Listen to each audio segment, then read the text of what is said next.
Good evening and welcome back into Sports Talk ATL. I am Chase Earl, joined by Alex. Lord, one of our shows this week was titled, "It Can Always Get Worse for the Atlanta Braves." That is what the 2025 Atlanta Braves season has shown us. It started off with underperformances, then it moves into injuries. The entire rotation's injured, and we're like, this has to be rock bottom. Well, no.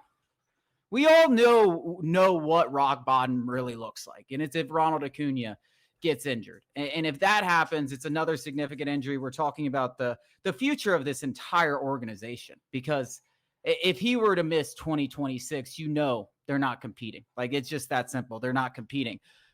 And we got that scare. And there's a lot of things to talk about it. It looks like it's just a scare. We hope it stays that way from the information we know when we're recording this. But I think it starts with, why the hell was Ronald Acuña Jr. playing? And not because I'm the guy who's like, oh, the season's over, let's wrap him up in bubble wrap. I think that's stupid. But if he comes up and tells you, hey, man, I'm a little sore. We are 15 games under 500. We were 17 games behind the New York Mets. If he comes up and tells you, I don't feel anything right on any part of if he says my pinky's feeling a little sore, you sit him on the bench. You might put him on the 10-day IL. He's that important to this team, let alone a lower extremity to the same leg that he tore his ACL, and he says it's sore and he convinces you. There's no convincing. Ronald Acuña is always going to play. Players are always going to want to play. I don't know where the blame. I think everyone deserves blame, because I think in these situations, one guy just needs to stand up and say, hey, I don't think this is a good idea. We're not making the playoffs. Like, he's sore. Sit him on the bench, and not just sit him on the bench for one game, probably a 10-day IL stint, which is what we ended up having to do. And hopefully the Braves are lucky. They're going to be lucky if this is not a torn Achilles. And everybody in that room needed to be questioned. Anybody that had any idea that he was dealing, even the team, the players, someone should have spoken up and said, yo, what are we doing here? Have we not learned anything from the fact of the two seasons where every single player, probably every single player, has spent time on the IL over the last 2 seasons? Not our guy, not our Iron Man over on first base. Yeah, but outside of that, pretty much every single guy on the roster has spent time on the. Have we not learned anything? I mean, we talk about this several times this year, but this Atlanta Braves team, I swear to God, it's like they're doing stuff where it's like, what? Are there adults in the room? Who's making the decisions? And this is just another one of those instances. And they're lucky if this turns out to be just a few week injury. And now they're talking about him coming back in 2 to 3 weeks. Have you not? Did you watch Tyrese Halliburton? Did you watch Jason Tatum? And I know it's a different injury, but what are we talking about? It's over. What is this? What are we doing for this entire season? Stop it. Was he going to come back for a month? For the last 3 weeks while we're not going to lose 100 games. Yeah. We are not. Ronald Acuña. No, we got to put butts in seats. The bottom line. Yeah. I couldn't agree more with you. And I'm going to call out one guy in particular, and I really don't like to do this because he is the top of this game, so to speak. But Carl Dukes taking a victory lap about the exact kind of thing that you just said. I am not a fan, and I joked about it. I literally, the game before, Monday night, I just said, the season's so over. I mean, wrap number 13 in bubble wrap and, just put them on the shelf. And I was just joking. You don't do that, obviously. And Carl Dukes is on the radio today. I'm riding around Atlanta, and he goes, I told you so. It's like, nobody, this is not the vindication you think it is. Now, they did go on to kind of like say everything that we're all about to say, and I'm pretty much going to say word for word what Chase just said, but I got to get it off my chest because I couldn't agree more, and I'm going to go into a little bit more detail. I did something on the site. Go check it out, SportsTalkATL.com. We've both made plenty of videos on social media, everywhere, SportsTalkATL. But, this had three, barriers that it shouldn't have gotten through to Ronald Acuña Jr. playing last night on Tuesday night. First of all, Ronald Acuña Jr., You've had 2 ACLs now. You have got to have more foresight of your entire career ahead of you. I know it's hard not to be a prisoner of the moment, that this season is not gone how everybody thought it should go. You've already missed so much time of your, absolute prime. You want to be out there. And I had some idiots commenting when I said, this guy would rather die on the field than be pulled off. And it's like, well, this guy jogs. And it's like, Ronald Acuña loves this game so much that I think that he would actually die if he could not play baseball anymore. So, again, you have to be mature in that aspect. Now, again, of course, there's 2 more layers of this that it should have never gotten through. Knowing all of that stuff I just said, that he would rather die, he convinced the medical training staff, convinced them, lobbied to play. What are you doing? Who are you to be like, he's pretty convincing. I mean, he really convinced. I don't care. I don't care if he gave you $1 million. You go and you put your name on the line. Well, $1 million, I don't know. I'm just saying, but like seriously, like you go, no, you do not let him get to decide. This is the perfect case of protecting a player against himself. In fact, Ronald Acuña to this team, to this city, is more than a player. And that's the point that like everybody is trying to make. So even still, he gets past the training staff. And then you get to Brian Snitker or whoever makes the lineup. I'm sure it's some nerd with an Excel spreadsheet. How does that even get to them where he goes, hey, maybe we let Ronald rest, I don't know, a day? And then you mentioned it. It would have been one thing if he said, my hamstring's a little tight. I'm going to try and play where, you pull a hamstring, you're on the 60-day IL, you'll be back as healthy as ever as soon as it's done. Where it's like, no, this is like the one thing you do not push. This wasn't a hamstring. This wasn't a soft tissue. This wasn't, like you said, a pinky, a wrist, and anything.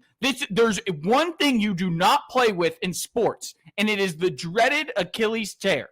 I have no idea, and I do not want to hear somebody defend anybody in this situation. Acuna, training staff, medical staff, the damn water boy, Brian Snitker, the Cobb County cop that's in the dugout. I know they're on the road. I'm just making a joke.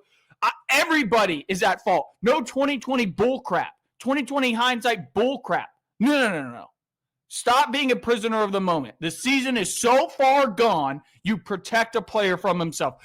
Everybody should be reprimanded for this situation. I don't care if he doesn't tear his Achilles. I don't care if it comes back positive. And then, like you said, 2 to 3 weeks, buddy, season's over for you, kid. Yeah, stop.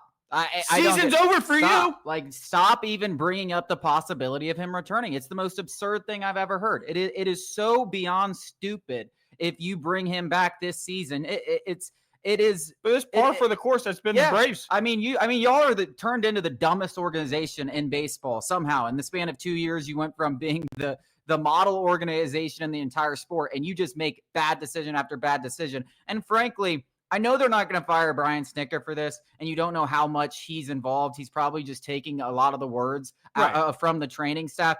But with the training staff's history of not being able to keep a single player on this entire team healthy over the last 2 years, you think they'd have a little more foresight with Ronald Acuña Jr., obviously with the circumstances. And to me, if I'm Alex Anthopoulos or I'm Terry McGurk and I didn't know that Ronald Acuña was doing this and I hear this, I would fire the training staff today. There's no, I would bring in the B team, bring in the team from Gwinnett, bring in whatever you have to do, spend some more money on the outside to bring in a team. I would have fired the training staff today. That's not a joke. That is a irresponsible mess with a guy that's worth $1 billion to this organization. Yeah, he may be making 100. He is worth $1 billion to this organization over the remainder of his contract, maybe even more. We can go even further than that. Somebody from the league office should call down and be like, hey, idiots. This is one of the 3 most popular players in the sport. They should be fired. There's an entire continent below us that tune in just to see Ronald Acuña Jr. Yeah, they should be fired on the spot. I don't think that's being outlandish. No, and I am generally the person who kind of says,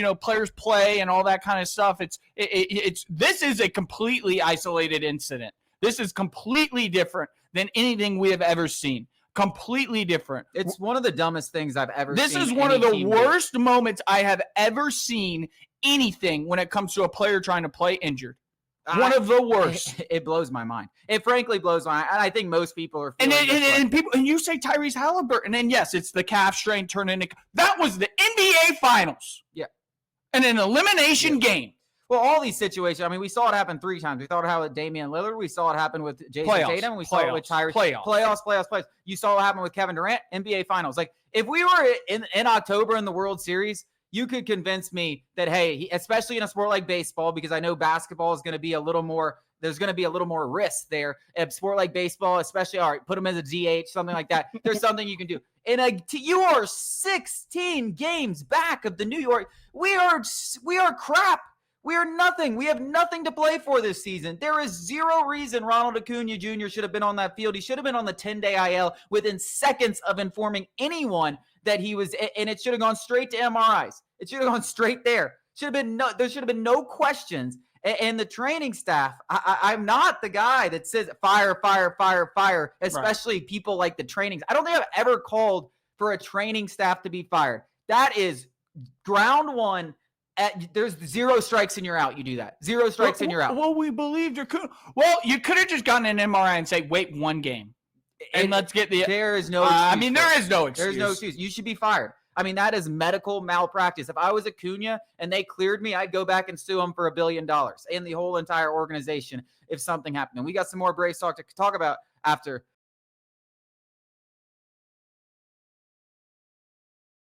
So we did get some good news on Ronald Acuña Jr., which we talked about earlier in the show. It is a grade 1 right calf strain. As I think we both said, we should not see Ronald Acuña Jr. again this season. That sucks from a viewer's perspective, but it's the smart thing to do. We'll see how the Braves handle it. I hope someone with a brain comes out pretty immediately and said, yeah, he's going to be shut down. Move him to the 60-day IL.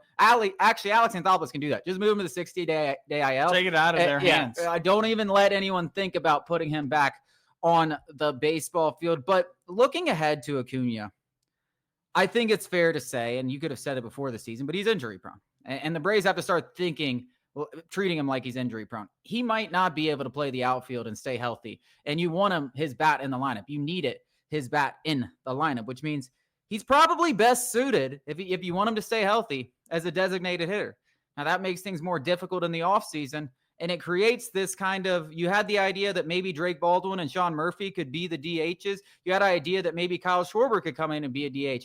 But now I think you have to go in to next season preparing that Ronald Acuña Jr. is your DH. And that stinks because he's a great right fielder. And some of the plays he makes out there are just as exciting, if not more exciting, than the ones with his bats. But I think it creates another conundrum this offseason, which is going to be a wild offseason. I don't even know what the Braves are going to do. I know they're going to be aggressive. I know they're going to make trades. I know they're going to spend money.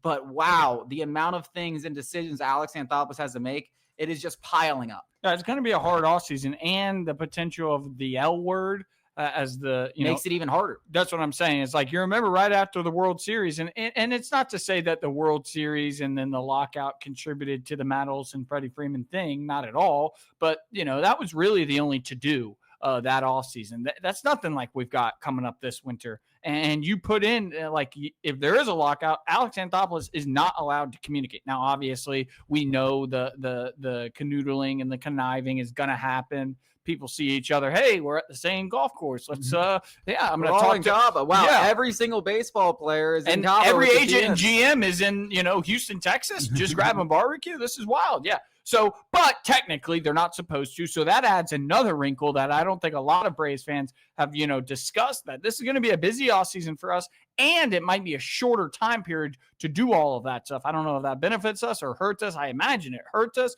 But yeah, I don't even think this is a discussion to be had. And I had some people talking to me on social media about, reminding me, as if I didn't know, as if I am not obsessed with this team, as if I'm not, a complete psychopath.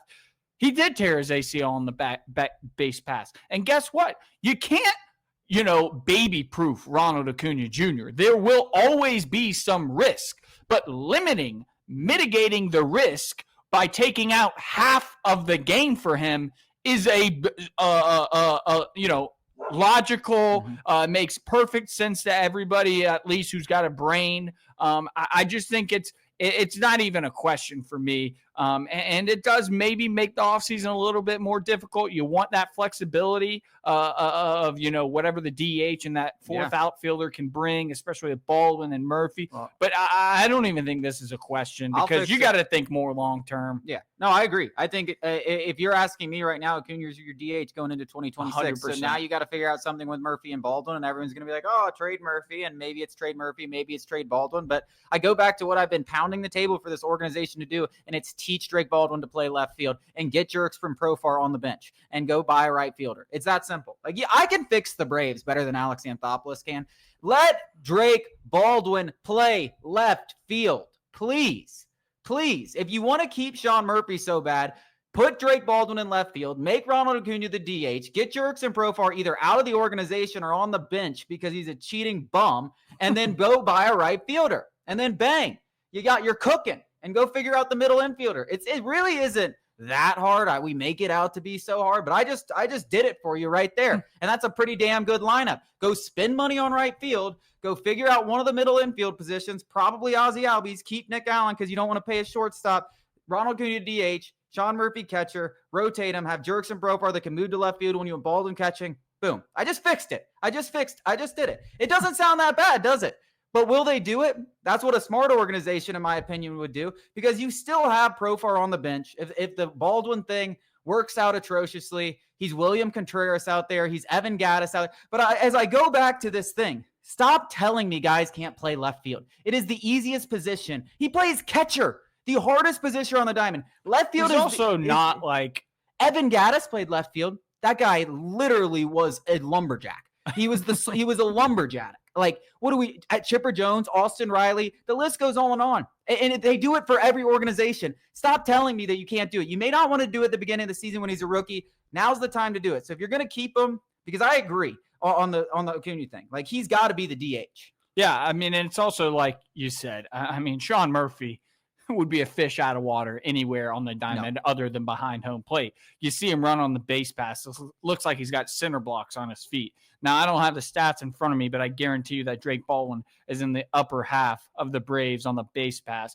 You see him just in general. He's got, some athletic bone in his body. Let's also not act like we aren't able to give up some defensively to gain some offensively. As we've seen, we are the best defensive team in baseball, and we are closer to 100 losses.